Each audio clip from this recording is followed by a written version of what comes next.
West Bengal বোর্ডের নবম শ্রেণীর পাঠ্যসূচি হিসেবে যে ব্যাকরণ অংশ রয়েছে তার প্রথম অধ্যায়টি হচ্ছে ধ্বনি ও ধ্বনি পরিবর্তন।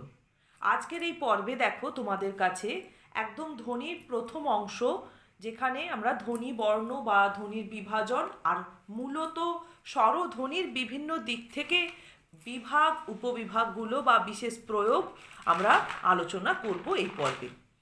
তাহলে প্রথমেই দেখো রয়েছে, আমাদের একটুখানি পরিষ্কার করে নিতে হবে যে ধ্বনি বলতে আমরা কি বুঝি। ধ্বনি হচ্ছে মানুষের বাকযন্ত্র নিঃসৃত একটি অর্থপূর্ণ আওয়াজ, তাকে আমরা বলছি ধ্বনি। এরপরে দেখো ধ্বনির পর রয়েছে বর্ণ। ধ্বনির লিখিত রূপ হলো বর্ণ। এবারে আমরা দেখছি ধ্বনি দুই প্রকার, কি কি না স্বরধ্বনি এবং ব্যঞ্জন ধ্বনি। দেখো বর্ণ ঠিক একইভাবে দুই প্রকার, স্বরবর্ণ ব্যঞ্জন বর্ণ, শুধু সংখ্যার দিক থেকে এদের তফাৎ রয়েছে। কেন না ধ্বনিতে আমরা উচ্চারণ করতে গেলে ইকারের উচ্চারণে বা শোনার মধ্যে কোনো তফাৎ বুঝতে পারি না বা উকারের বুঝতে পারি না। ঠিক একইভাবে ব্যঞ্জন ধ্বনির মধ্যে নয়ের উচ্চারণ কোনটা উচ্চারণে মূর্ধন্য বা দন্তন্য আমরা ঠিক বোঝাতে পারি না। তা এই ভিত্তিতে শব্দের মধ্যে এই তফাৎগুলো আমরা নকারের বুঝতে পারি না বা যে ধ্বনির বুঝতে পারি না, যে কারণে ধ্বনির সংখ্যা দেখব কম কিন্তু বর্ণের সংখ্যা বেশি। সেদিক থেকে স্বরধ্বনি হচ্ছে 7টি, অ আ হস্যই হস্য এ ও এ, আর ব্যঞ্জন ধ্বনি হচ্ছে 30টি, আর স্বরবর্ণ হচ্ছে 12টি, আর ব্যঞ্জন বর্ণ 40টি।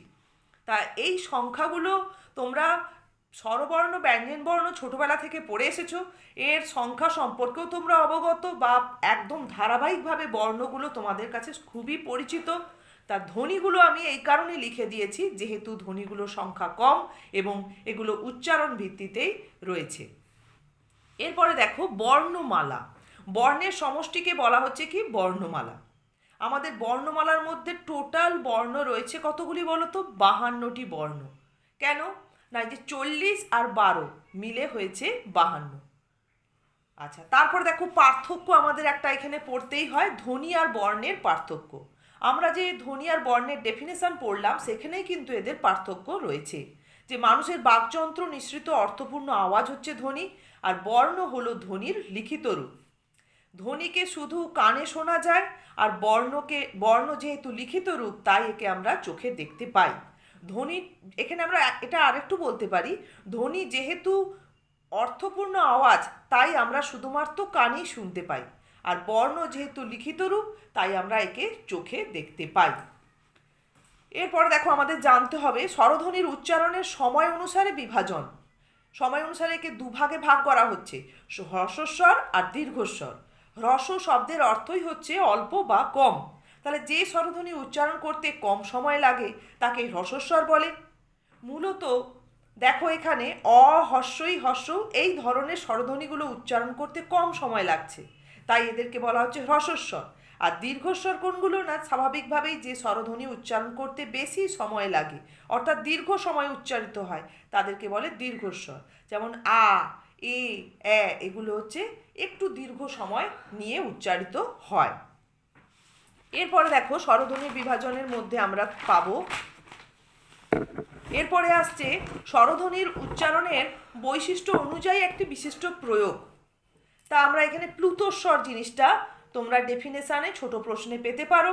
যেমন দেখো প্লুতস্বর সাধারণত কখন সৃষ্টি হয়? যখন আমরা কাউকে আহ্বান করি বা গান গাওয়ার সময়। তখন কি হয় না, স্বরধ্বনিকে আমাদের প্রয়োজনেই এটা করতে হয়।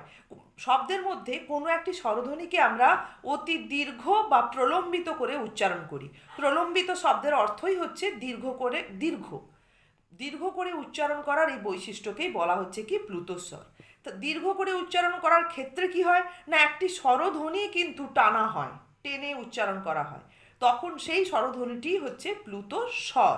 যেমন দেখো আমাদের জয় জয় জয় হে, এই যে হের পর যে টানটা দেয়া হয় আসলে ওটা এ স্বরধ্বনিটি প্রলম্বিত হয়, তাই এ হচ্ছে এখানে প্লুতস্বর। আচ্ছা, এই স্বরধ্বনির উচ্চারণ বৈশিষ্ট্য অনুসারে আরও দুটি ভাগ রয়েছে, এর পরের অংশে লেখা আছে। এরপরে দেখো আমি দিয়েছি তোমাদের স্বরধ্বনি তথা স্বরবর্ণের গঠন অনুসারে বিভাজন। তা গঠনের দিক থেকে দুটি ভাগ রয়েছে, মৌলিক স্বরধ্বনি, যৌগিক স্বর বা আবার যৌগিক স্বরের নাম হচ্ছে দ্বিস্বর, আর নাম হচ্ছে সন্ধক্ষর। তা মৌলিক স্বরধ্বনি কি না, যে সকল স্বরধ্বনিকে ভাঙা যায় না বা যে সকল স্বরধ্বনি অবিভাজ্য তাদেরকে বলছে মৌলিক স্বরধ্বনি। মূলত আমরা যে 7টি স্বরধ্বনি রয়েছে আমাদের, এই 7টি স্বরধ্বনিই হচ্ছে মৌলিক স্বরধ্বনি, কেননা এগুলি অবিভাজ্য। যেমন অ, আ, ই, উ, এ, ও, এ, এই 7টি স্বরধ্বনিই হচ্ছে মৌলিক স্বরধ্বনি। তাহলে যৌগিক স্বরধ্বনি বলতে কিন্তু কিছু নেই, যৌগিক স্বরবর্ণ রয়েছে। এই জন্যই আমি তোমাদের এইখানে বলেছি যৌগিক স্বর বা দ্বিস্বর বা সান্ধ্যক্ষর। এখানে কিন্তু ধ্বনি বলে আর উল্লেখ করিনি। কেন না, যৌগিক স্বর হিসেবে যে দুটি রয়েছে এগুলি মূলত ধ্বনি নয়, এগুলি স্বরবর্ণের মধ্যে আমরা পাই। তা আমরা ডেফিনেশনে কি বলবো না, যে সকল স্বরের উচ্চারণের প্রযত্নে দুটি স্বরের উচ্চারণ হয়, মানে একটি স্বরধ্বনির মধ্যেই দেখতে পাচ্ছি, স্বরবর্ণের মধ্যে দেখতে পাচ্ছি দুটি স্বরধ্বনি যুক্ত হয়ে আছে, তাই এদেরকে কি বলছে না যৌগিক স্বর। বা যেহেতু দুটি স্বর একটি স্বরের মধ্যে থাকছে বলে দ্বিস্বর, বা দুটি স্বর সন্ধি করে যেন একটি স্বর আসছে বলে একে কি বলছে সন্ধক্ষর। আচ্ছা, এরপরে দেখো আবার স্বরধ্বনির উচ্চারণের বিশিষ্ট প্রয়োগ রয়েছে এখানে দুটি। প্রথমে রয়েছে অর্ধস্বর।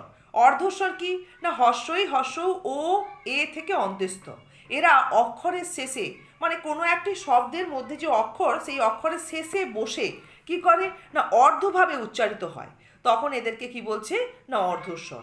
যেমন দেখো কই, এটা একটি শব্দ, এখানে একটি অক্ষর রয়েছে, এই অক্ষরের শেষেই বসেছে হস্যই, আর এই হস্যই কিন্তু এখানে অর্ধভাবে উচ্চারিত হচ্ছে, তাই এখানে হস্যই হয়ে গেছে কি না অর্ধস্বর। আচ্ছা, এরপরে দেখো সানুনাসিক স্বর। সানুনাসিক স্বর কি না, নাসিকার সাহায্যে স্বরধ্বনি উচ্চারিত হলে সেই স্বরধ্বনিকে বলা হচ্ছে অনুনাসিক বা সানুনাসিক স্বরধ্বনি। যেমন ধরো আমরা আয়ের মাথায় চন্দ্রবিন্দু দিলে উচ্চারণ হবে আ, তাহলে সেটাকে শব্দে প্রয়োগ করে দেখানো হচ্ছে বাঁকা।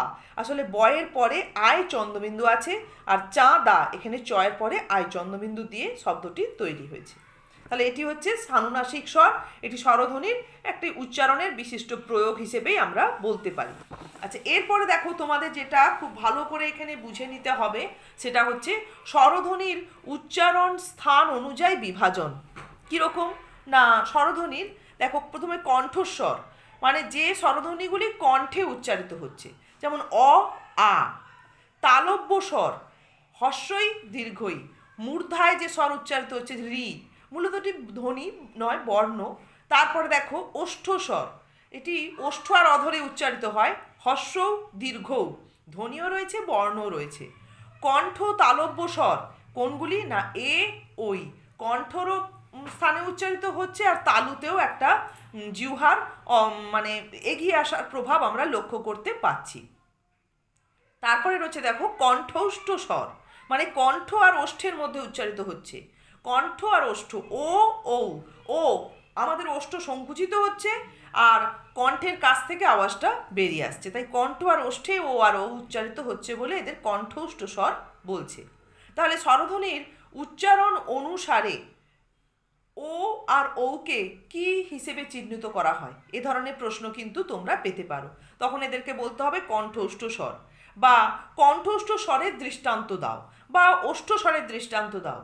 তোমাদের তো এই চ্যাপ্টার থেকে ডেফিনেশন সহ উদাহরণ তো থাকতেই পারে, এছাড়া এইভাবে যে কোনো বর্ণ দিয়ে বা ধ্বনি দিয়ে তোমাদের কাছে জানতে চাওয়া হতে পারে এটি কী ধরনের ধ্বনি, গঠনগত দিক থেকে হোক, উচ্চারণের সময়ের দিক থেকে হোক, বা উচ্চারণের স্থান অনুসারে হোক, যে দিক থেকে তোমাদের জানতে চাওয়া হবে তোমাকে বুঝে সেই উত্তরটা লিখতে হবে।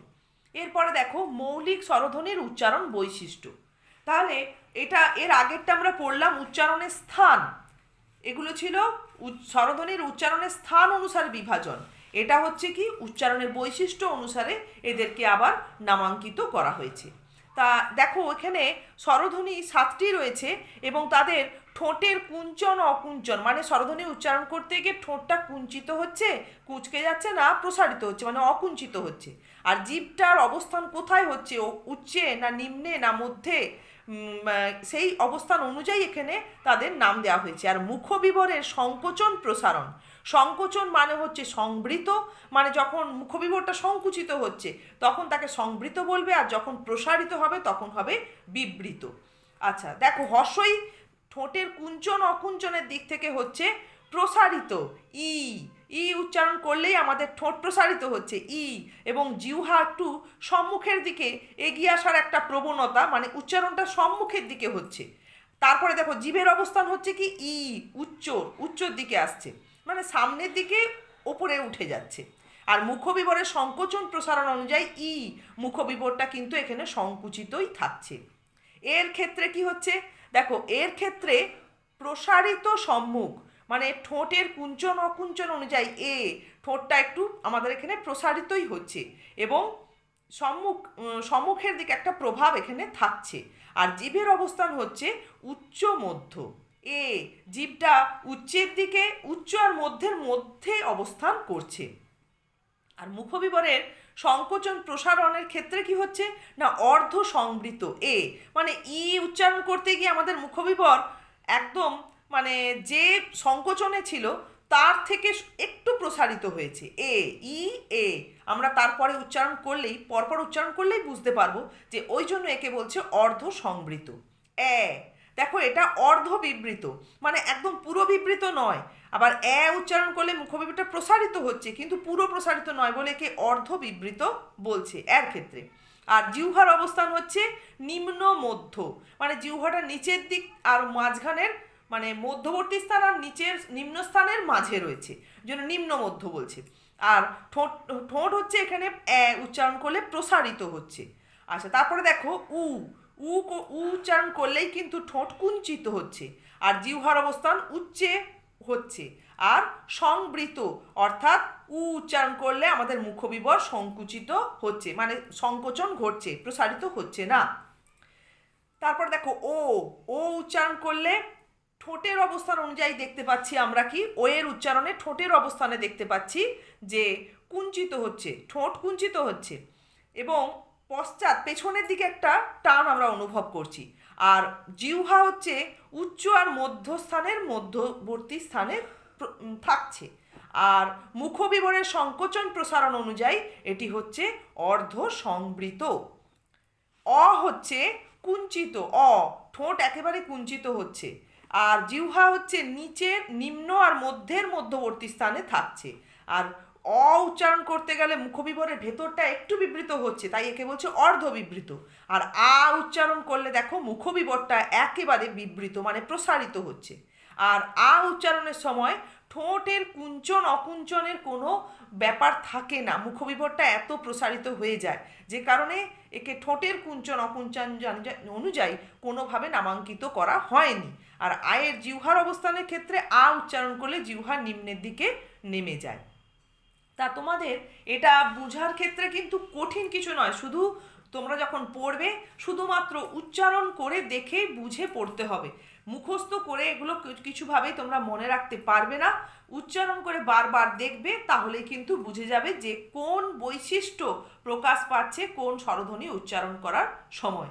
তা তোমাদের এখানে পরীক্ষায় অনেক সময় থাকে যে ধরো বললো কুঞ্চিত পশ্চাৎ কমা দিয়ে নিম্ন মধ্য কমা দিয়ে অর্ধবিবৃত স্বরধ্বনি কোনটি উচ্চারণের বৈশিষ্ট্য অনুযায়ী, তাহলে তোমাকে উত্তরে বলতে হবে মানে এই বৈশিষ্ট্যগুলো কিন্তু তোমাদেরকে খুব ভালো করে জেনে রাখতে হবে। পরীক্ষায় এ ধরনের প্রশ্ন তোমরা অতি অবশ্যই এক আধটা হলেও পাবে।